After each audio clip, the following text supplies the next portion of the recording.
Warning: Rehab Podcast contains graphic descriptions of sex, violence, and drug abuse. Discretion is advised for younger and sensitive audiences. So my speciality would obviously be BDSM, or SMM, bondage, that kind of thing. That's what I specialized in the escort industry. So I specialized in tying up people, hitting them with canes, obviously giving them the bondage experience.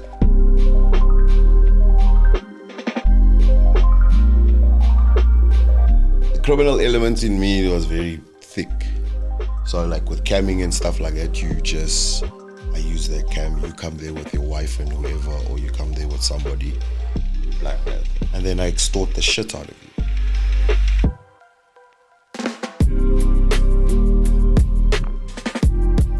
Eta, how's it? You are now listening to the first pilot episode of Rehab Podcast. My name is Max Nkite, Managing Director of Spydr Media, and with me is my cool-ass co-host, Zweli. Say what's up, homeboy? What you say, Max? Maximilian. I'm like a brang now. How was your day? How did we how did we end up here, bro? It's been a roller coaster ride trying to produce this. Ins and outs, flops, ups and downs, but we got it. Yeah, we got it. And what is the purpose? Why did you go through all of this trouble to? So it's pretty much so we can start the conversation about drugs, the pandemic, on how it's affecting not just us locally in South Africa, but how it's affecting the world internationally as well. Because the thing is that one thing that people need to realize is that drugs don't discriminate. They don't care if you're poor, if you're rich, if your mom is a doctor, if your dad is a street sweeper. Like, you know, when you're walking through the streets, you see how many hobos.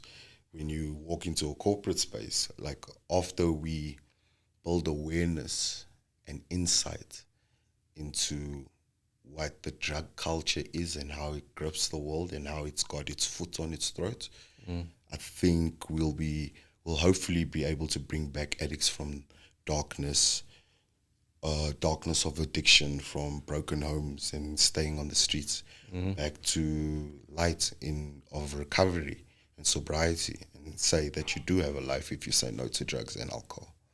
Yeah, so if you know somebody, a close friend or family who is addicted, who has some sort of substance abuse, this show is for you. So please watch until the end or listen until the end, because you might learn a thing or two. Right now, we have a guest.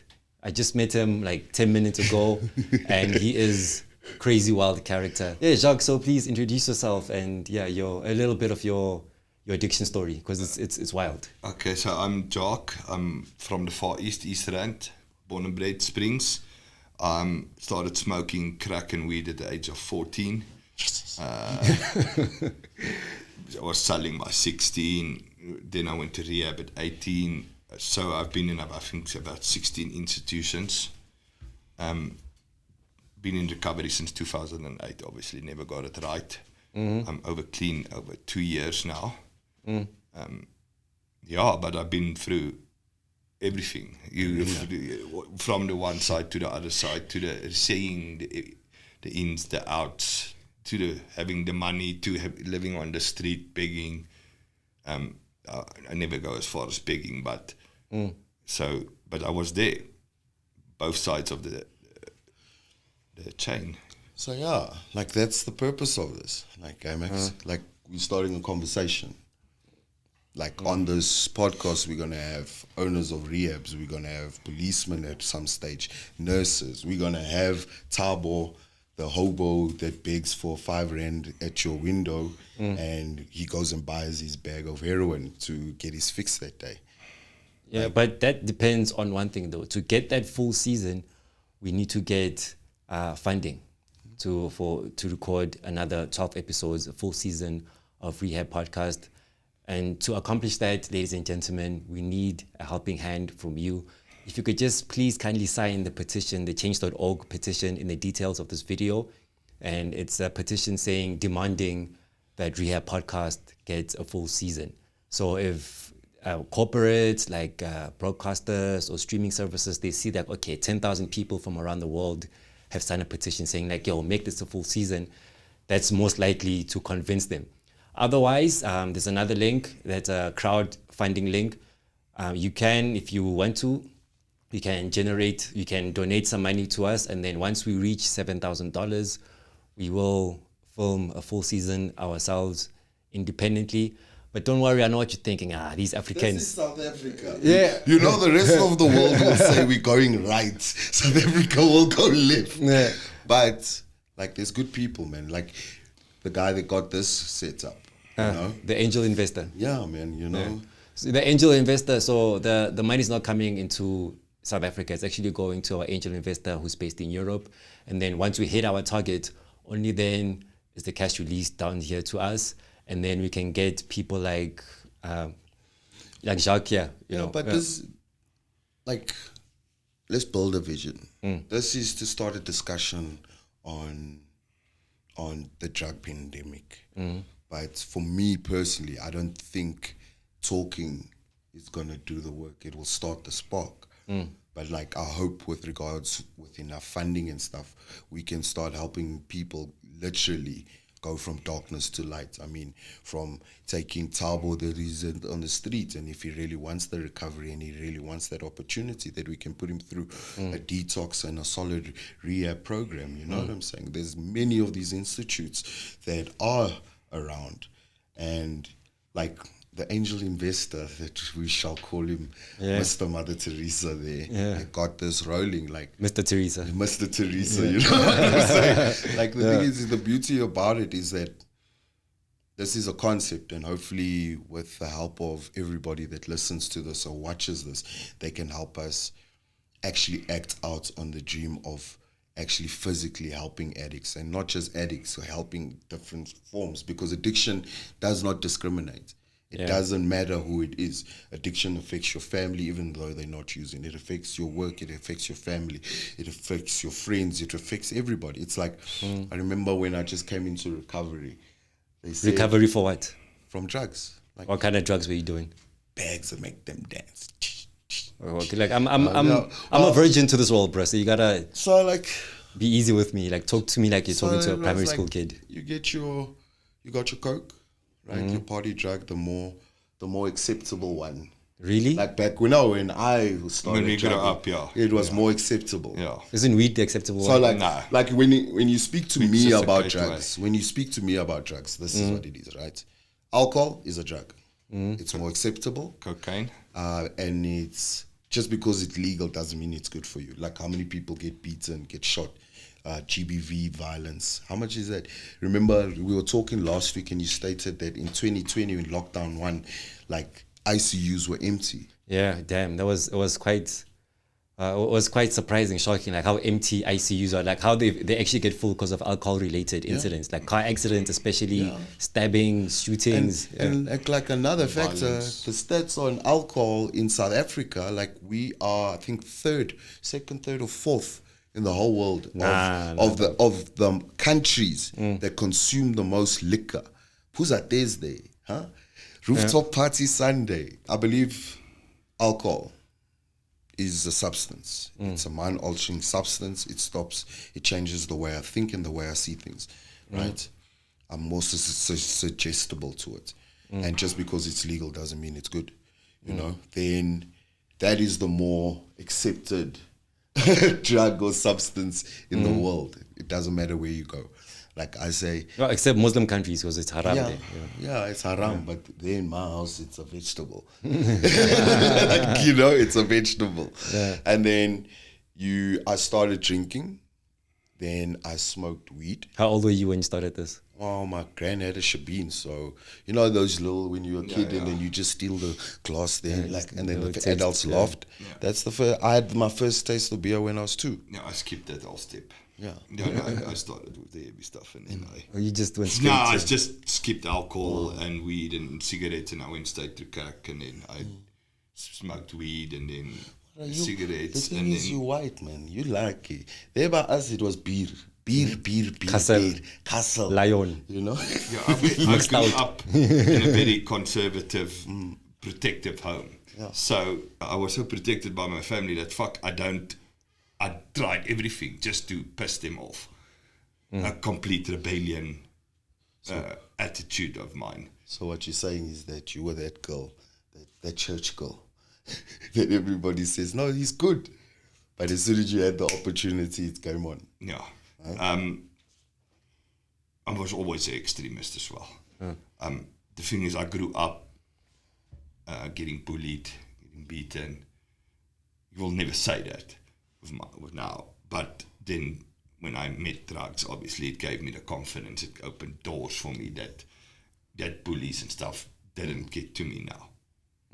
I didn't become the bully because it's a thing I look down on, but I could stand up. I have the confidence to stand up for myself now. The weed, the crowd that I hang with was obviously questionable, so nobody will really fuck with you because of your friends. But I can relate to that. Like, my story is like, both my parents were the sole people that, like, you know, apartheid and whatnot, that went to varsity and studied. My dad ran out of South Africa. He went and studied in Swaziland, you know. So, you know, in the black community and the brown culture is that if you got a tertiary education, you're the one. And then my family, my mom and my dad were the first two out of both families that moved and stayed in the suburbs. So like when 1994 came, voting came, they said gates are open. My family said out of the location, we moved into Bracken Downs. So my mom is a teacher. She's got enough qualifications to run her own varsity, but she chooses to go teach in the location because she loves her job.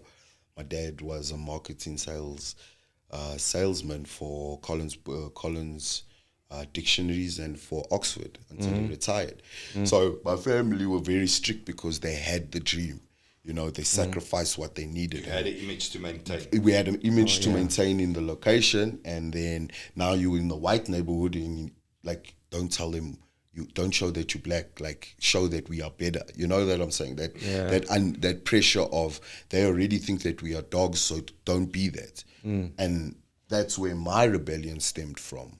It's like I was already getting pushed to be carbon copied to be the model son. Oh, okay. The so-called cheese boy. Yeah, the cheese boy. No, that's what I was called. I was called the cheese boy. I was called the cheese boy. I used to get Lanza. I used to get Lanza, man. Like, that's what it was. And then when walking into a white neighborhood, like, you're the only black family in the road, you know, people don't talk that much. And then you slowly want to figure out who you are. But then when you walk into a school, you like one of a few black people in there. Yeah. You know? And like, I got bullied.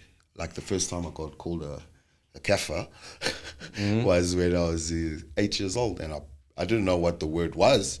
I didn't understand the definition of it, but I knew that if I get called this, I must beat you. So I beat the guy. But do you, though? Hey? Do you have to?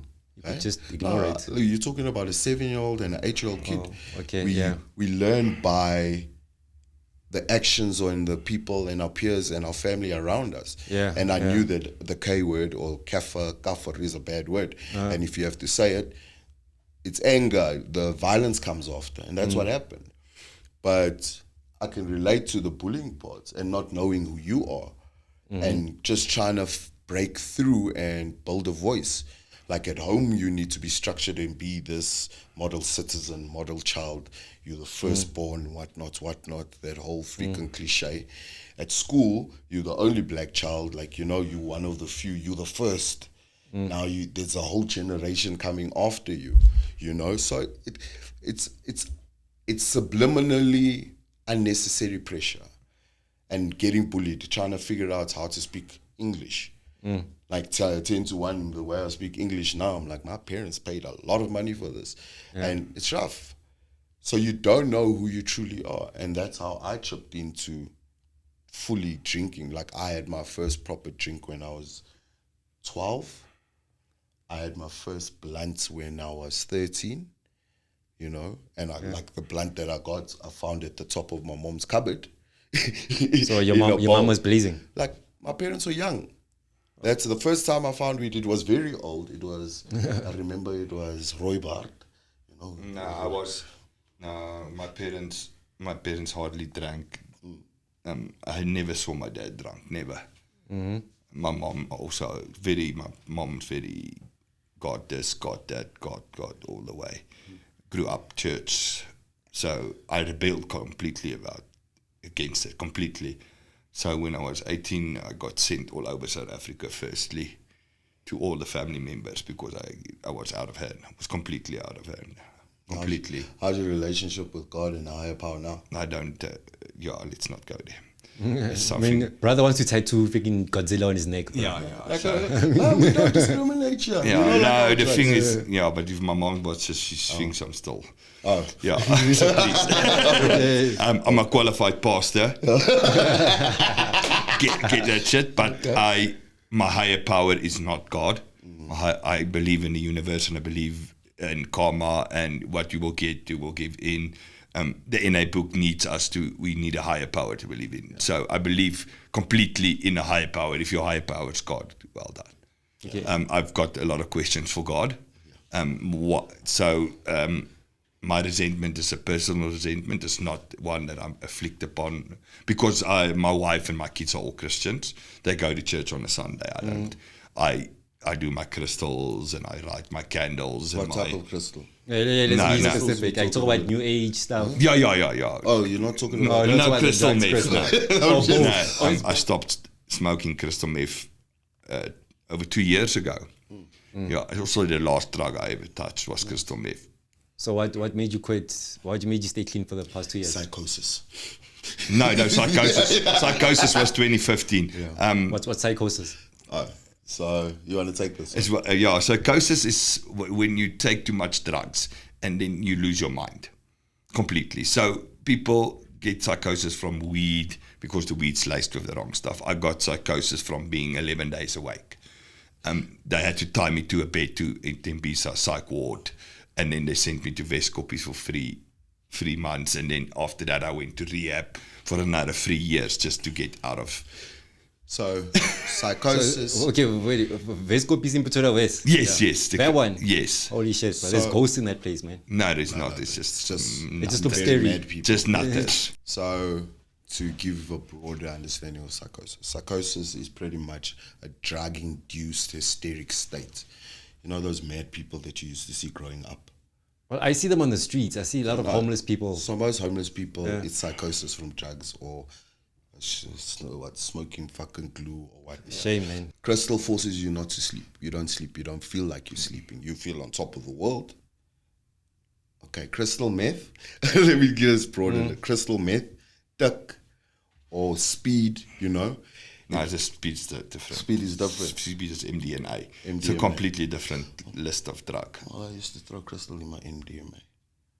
Yeah, is so getting back to psychosis is your brain communicates with your back and your front. So when you're in psychosis, this two stops communicating. Yeah. So you lose your ability for your frontal lobe. So your frontal lobe is your reasoning higher making decision. Higher thinking, like it's what make you different from a dog. Yeah. You can reason and make a choice. So what happens is that goes away. So you're like an animal, sort of. So you're more suggestible to anything. Yeah. Like you haven't slept for, what was the longest you haven't slept for? 11 days. Me, it was 21. So you literally don't sleep. That time, you're not eating. You're just taking and then you start seeing shadow people. Then you start shadow people and you're just yucking like this, running, checking what you can. And then literally your reality, like after 21 days, is warped. Like if you have to ask the person that's in psychosis, they won't be able to tell you what they did last week. Yeah.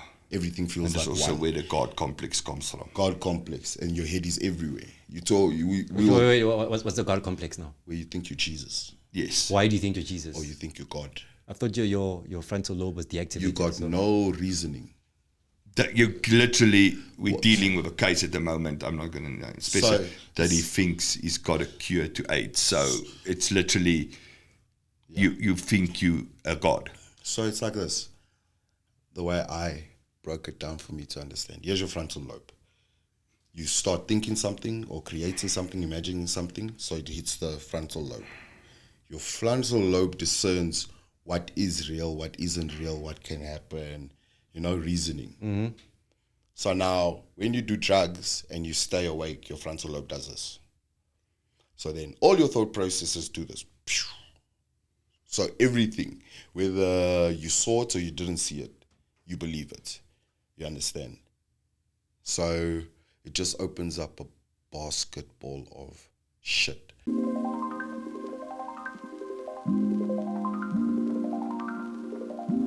So, gentlemen, you just gave me like a breakdown of psychosis. Now I understand why so many homeless people talk to themselves or talk to ghosts. But then let's talk about the gateway drug. The Holy Spirit counselors to primary school and they told us, children, dacha is the gateway drug. It's the devil's spinach. My first week in university, that's when I tried dacha for the first time. Zol, weed, Mary J, whatever you want to call it. That was in 2006. And I quit literally for good 3 months ago, thanks to vaping. Nice.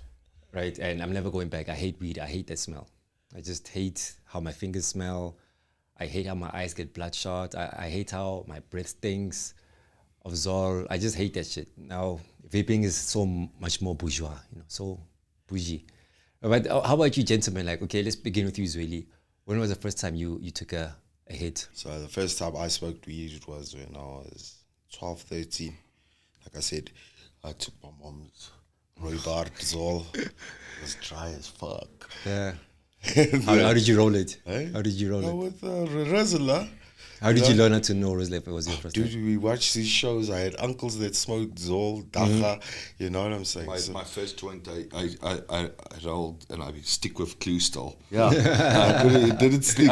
I rolled it with normal paper. But I like. My first one was with newspaper. Yeah. And then after that was like a 1 week thing. Then after that, when I finished grade 7, that's when it became a permanent feature. Grade 7? Yeah, that's when I first had my first pull of Ndanda. You did Mandrax in grade 7? Yeah. Okay, what about you, Jacques? When did you first? 13, 14. Grade end of grade 7, I smoked crack for the first time. Weed for the first time. I did crack and weed before I even actually touched cigarettes. I don't know, weed is more intense, eh? Especially now because they lace it with all this kind of shit. And especially now that it's legal. It's legal. Yeah, they legalize this just for tax purposes. That's right. Yeah, we're going to talk about that, right? And I'm sure we can all agree that there's this one pop culture icon that, made us think it's cool to smoke weed, and is Mr. Snoop Double G. The gin and juice. Did you guys hear? Yeah, Mr. Gin and Juice, drop it like it's hard. Dogfather. Yeah, the Dogfather. Smoke weed every day. Right. So, do you guys believe that apparently he quit weed? So a few days ago, well, actually last week, Snoop Dogg said that he quit smoking.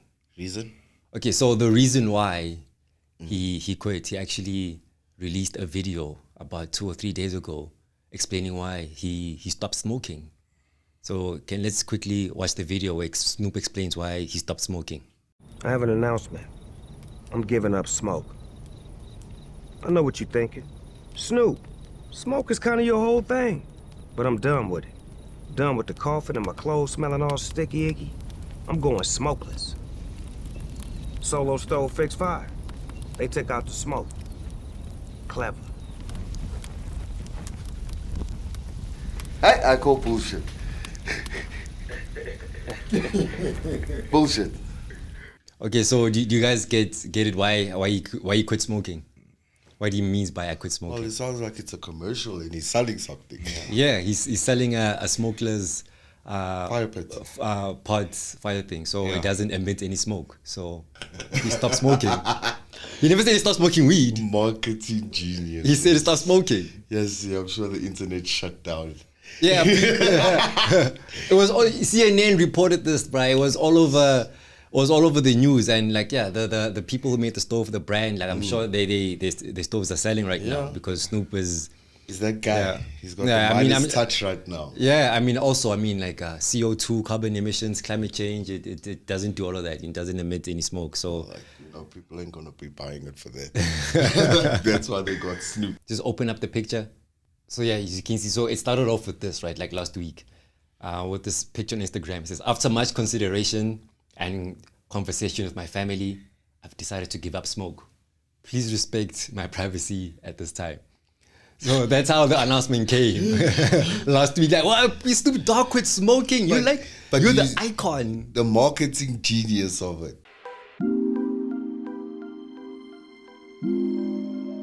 These activists who are advocating for legalization of sex work, they make it seem as though prostitution is just an innocent business where the woman just helping out a sexually frustrated man. But could there be a darker side to that part of the underworld whereby, these prostitutes, hookers, mahosha, sex workers, harlots, trumpets, whatever you want to call them, they're not just selling their bodies, they might actually be selling other people's bodies as well. Could they also be responsible as well for drug trafficking and human trafficking? Or what's your opinion on that? Mine. Okay, so because I come from both the industries, they run hand in hand. Human trafficking and drug trafficking normally run hand in hand.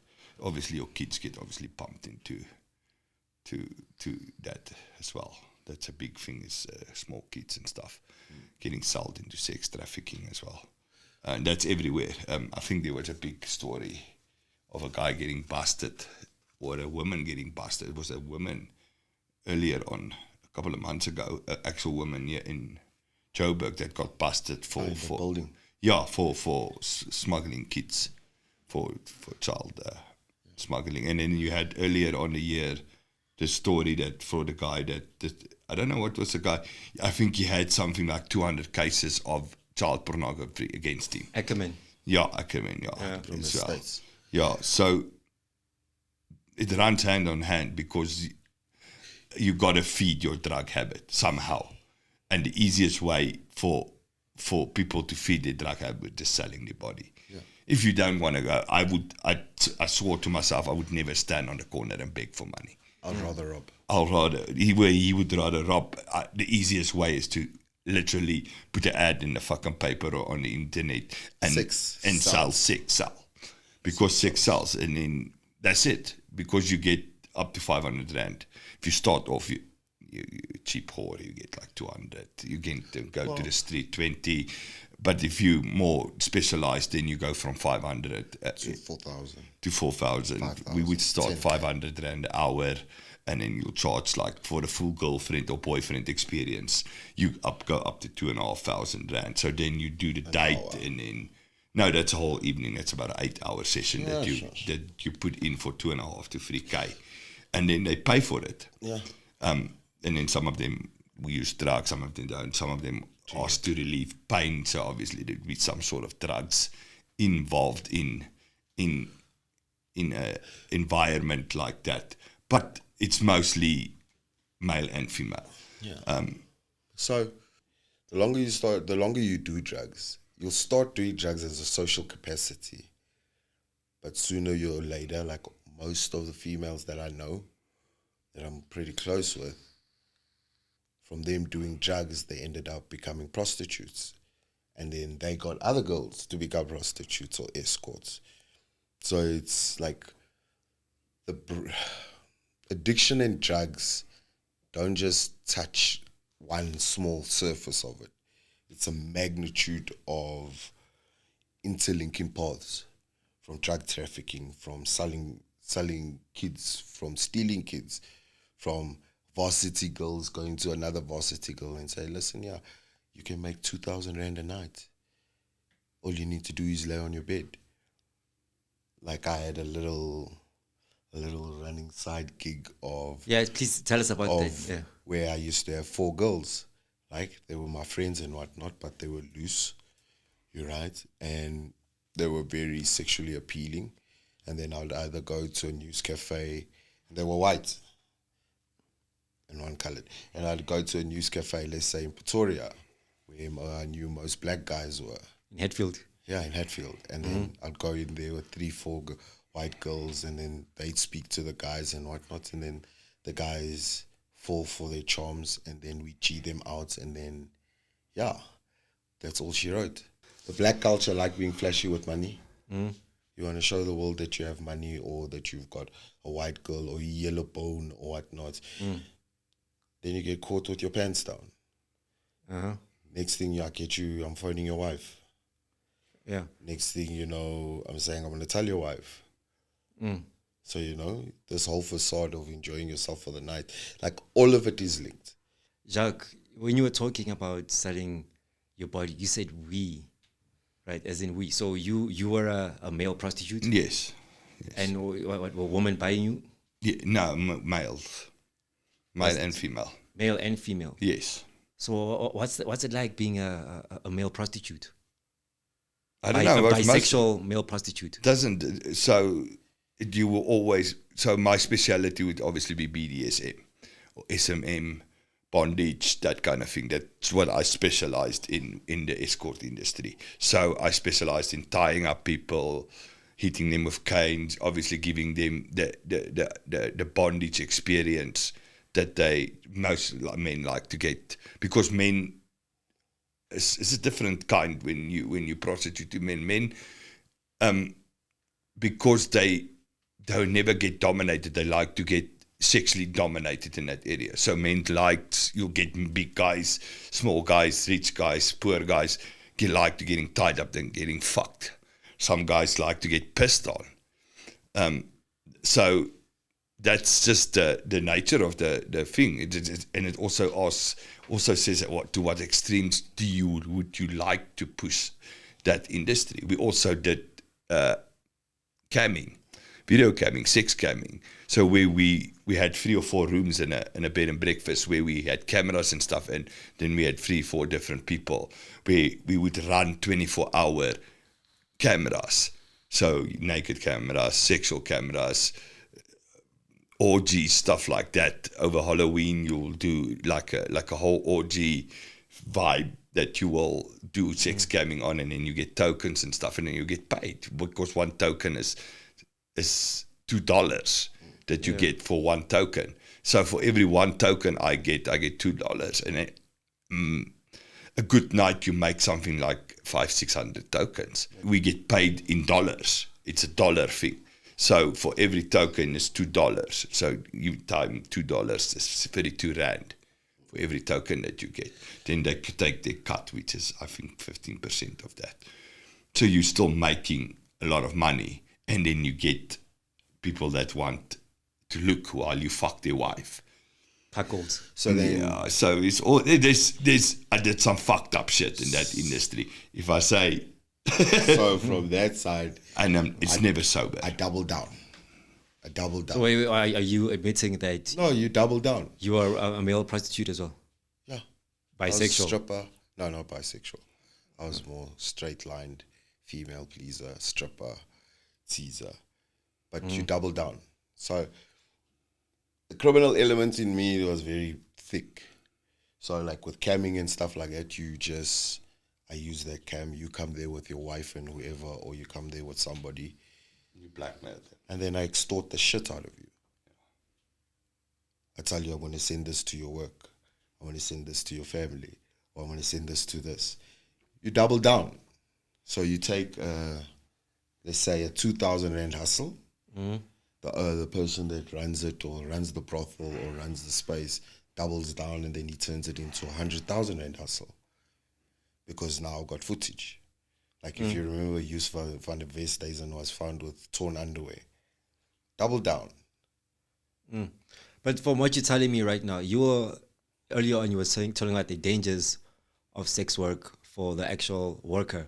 But then now what you're telling me, there's also dangers for the client and the people. Yeah, There's dangers on both sides. So if you decriminalize it, you're protecting one side only. Yeah. That's why I said there's two sides to this coin. Decriminalizing it will help the sex worker not get beat. That's also a human being. But then at the other But time, then at they the also other beat up times- the customer as well. No, it's not Well, about sex beating up. work. They, I mean, they extort them. yeah. You But know, that's not right. 90% of the time you get extorted. 90% of the time when a guy climbs into a car with a sex worker, your wallet or something's getting missing. You know? The thing is, you can't just see it from one side. Yeah. You understand? These are all people trying to get cash, trying to get drugs, trying to get whatever. So there's this stereotype that a lot of people who are into prostitution have some sort of childhood sexual trauma. So did any of you ever experience that type of experience when you were kids? Yeah. Okay, let's start with you, Zweli. I was 4. Like I only recently recalled the memory after I finished my first year at rehab and I started the healing process of figuring out where everything fucked out for me. You know, how did I end up being this cruel individual, but at the same time helpless? Why was I rebelling and wanting to burn down the world and not care how I was affecting everybody else? I was molested and raped when I was 4. By who? By a boy that lived up the road from my gran. It was like maybe like 6 years, 4 years my senior. So somebody under 10 years old, a boy under 10 years old raped you Yeah, when you were old again? I was 4. Damn, what a sick world we live in. Is it sick if he was raped as well? You must understand, when you, between the ages of 1 and 10, you literally mimic what adults are doing. So what had happened is most probably, or I'm assuming, that he got raped or something happened to him that he felt that it was okay to happen to me.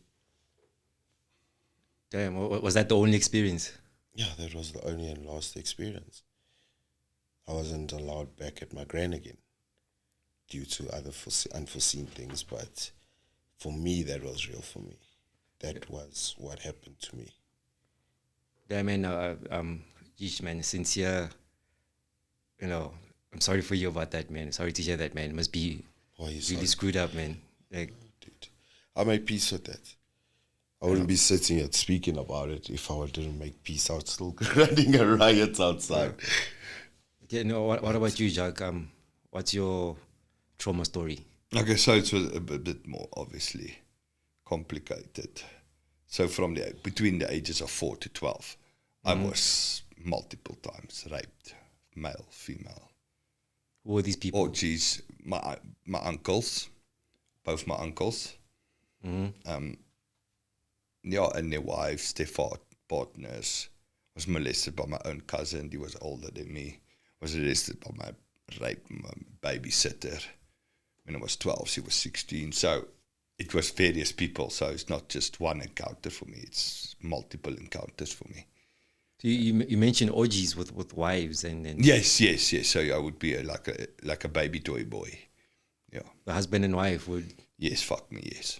now Play with me, or I can't remember, I can't recall, because I was obviously too young for that. It's also through regression therapy.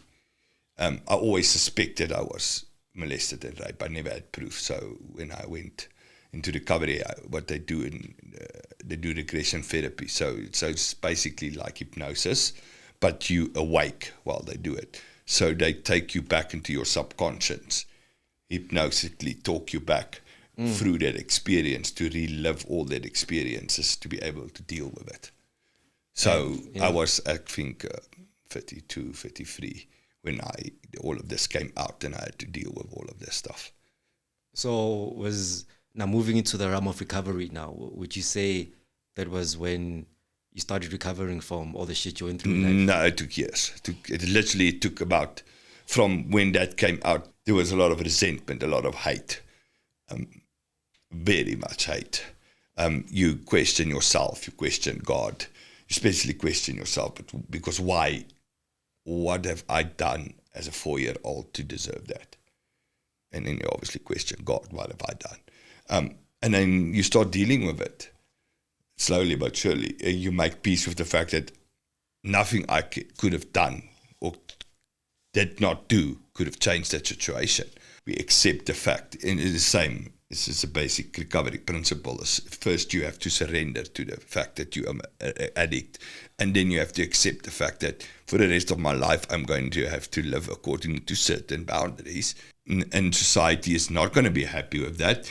If you have a new partner, your new partner is not going to understand initially why you have all of these shit in place. But it's because of that boundaries and that rules of recovery that I have placed that I can still be clean today. So how long have you been clean though? 2.5 years. 2.5 years. Yes. So how did you get clean though? Can you just simplify the process of you? So I was living in the streets. I was living in a brothel in the streets for about plus minus 4 months in Krugersdorp. And I just got fed up. Ran out of money, ran out of everything, and I just phoned initially my mom, and my mom said she won't help me. And then she phoned back and she said she phoned the rehab will help me, but she's not paying fuck all, so the rehab's in the car, rehab picked me up. Nothing was helping. You get tired of the lifestyle. For me, it was the lifestyle. The hustling, getting up every morning, lying, stealing, cheating constantly. Anxiety. Yeah. Anxiousness. Yeah. That got to me. My initial recovery period, I've been in 16 facilities. I've been trying to recover since 2008. So it's 15 years that I'm trying to recover now, which I succeeded 1 year, maybe 8 months, 9 months, 3 months, 2 months, maybe fucking just a day.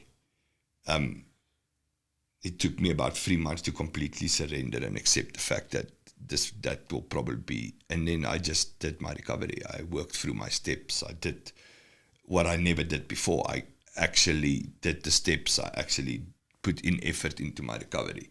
I accepted the fact that I am the one that made the choices to do the drugs. And I accepted the fact that I am going to be responsible to take nobody else, because it was always, but it's your fault and you got to take responsibility for my recovery. It was the guy that raped me and molested. Yes. It was always pointing fingers. The world owes me. Yeah. So the day I started to take responsibility for my own actions, that's the day when my recovery really started. And then you've been free to roam in the light. You've seen the light for the past 2 years now. Yes. I obviously been working in and out of the rehab industry for the past 8. So I was in a facility for 3 years, but I relapsed 6 times in those 3 years. So well, what makes this time different? What makes you think maybe this is the longest you've gone clean? Maybe it is the longest I've ever been clean. So how do you know you might not go back? I can't guarantee anything, but where I sit here today, I know for a fact if I'm at my present mental state, I won't pick up a drug.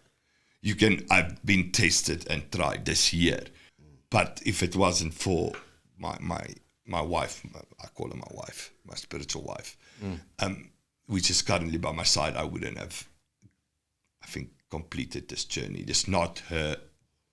She also is a strength in me. But I've also, I think it's the NA and it's the willingness to change, which is the big difference.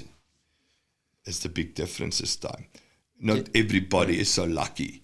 I lost 8 friends this year alone. The stats are 2%. 2% for what? For recovery. Us to sit here, I have 2% chance to never touch a drink or drug for the rest of our lives. Yeah. So let's talk about you, William. What were you addicted to, and how long have you been clean? I was addicted to coke, cat, crystal, and like weed. I kicked that habit. Drinking, I also cut that out when I just started doing drugs. Danda.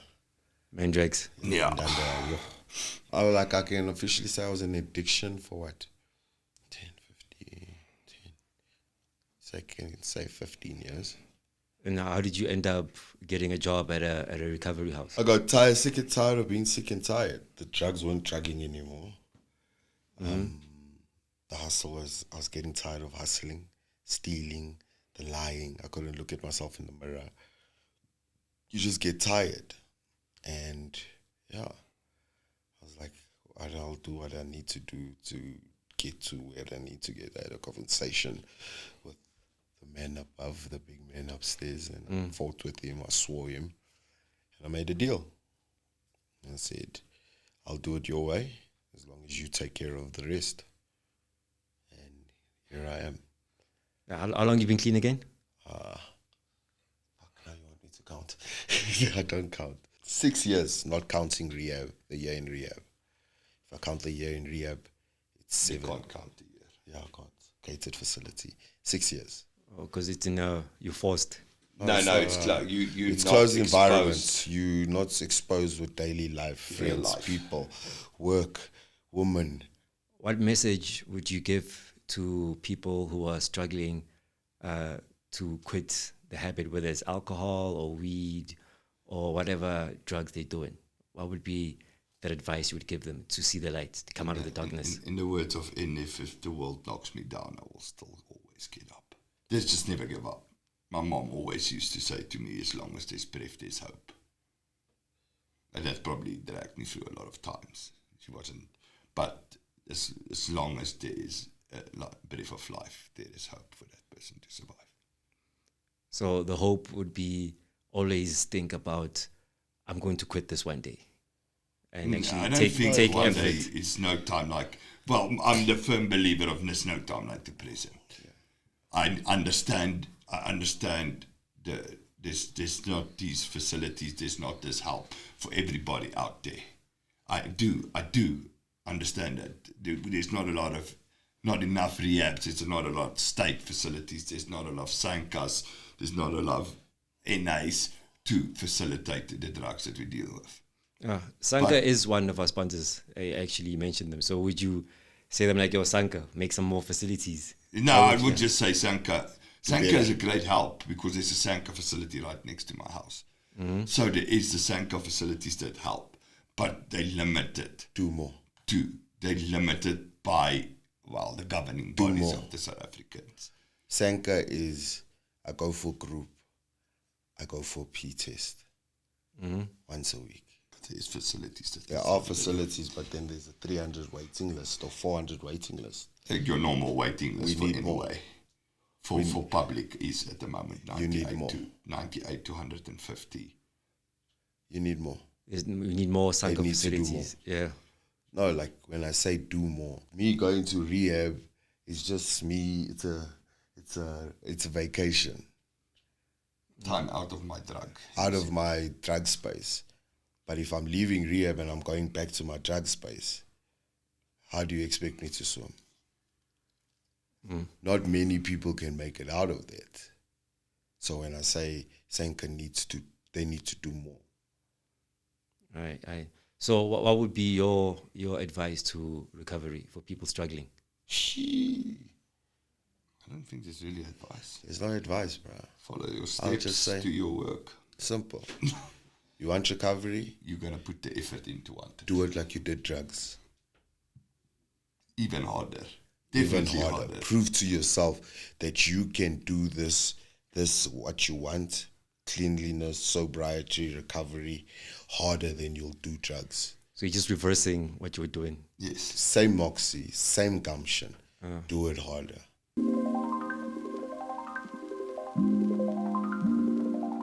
Man, that was one hell of a roller coaster ride. These two gentlemen, they just took me deep into the pits of hell, into the devil's anus, and then pulled me back out into the light. I'm going to have sleepless nights thinking about the stories they told me right now. And, just you guys let us know what you think about what we spoke about in the comment section. Leave a like or share. And just spread the message. It's really, Jacques, how was this experience for you? It was enlightening. Devil's anus. Out of all the words you could have used, we at least got to the rim. There's still a lot more darkness. Oh, we were talking about anuses. Well, to wrap it up, bro, you asked me to pull a rabbit out of a hat. I pulled a rabbit out of a hat. Started a conversation. I think we just touched on a lot of topics and we couldn't, it gives us a platter to chew out more and talk more. But Yeah, man. You're never out. If we see our progression of this podcast or how to get here over the past 3 months or 4 months, you're never out. Like, I love the fact of a South African team, rugby team. They won 3 games. They won their semi-final, the quarterfinal, semi-final, and their finals with 1. Yeah, man, that was crazy. With 1. Just 1 point can make you win a World Cup. Yeah. Just one day you're going to be clean. 1 second you can get clean. You just need to find that one person can be a mother, Mr. Mother Teresa to you and change your life up. Yeah. Like, just one. Yeah, and big ups to that angel investor from the UK. Like, just one. It's like, I'll close by saying that the world is ugly. But just one person can make a difference. Just one more.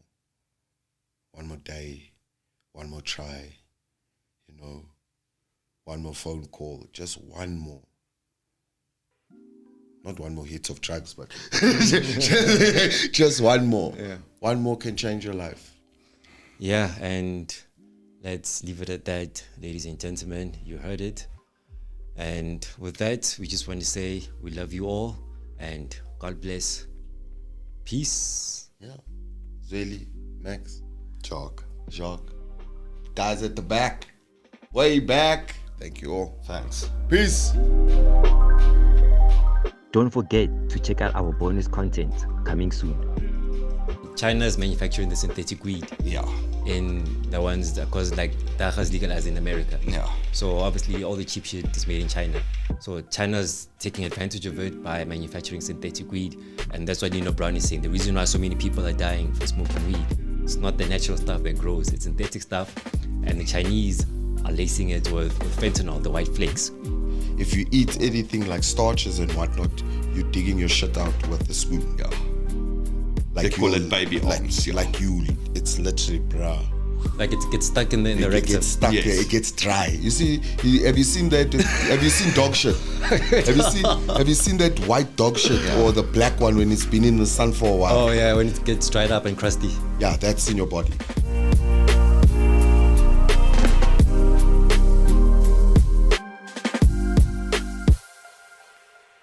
Rehab Podcast is dedicated to the loving memory of Rachel Weber.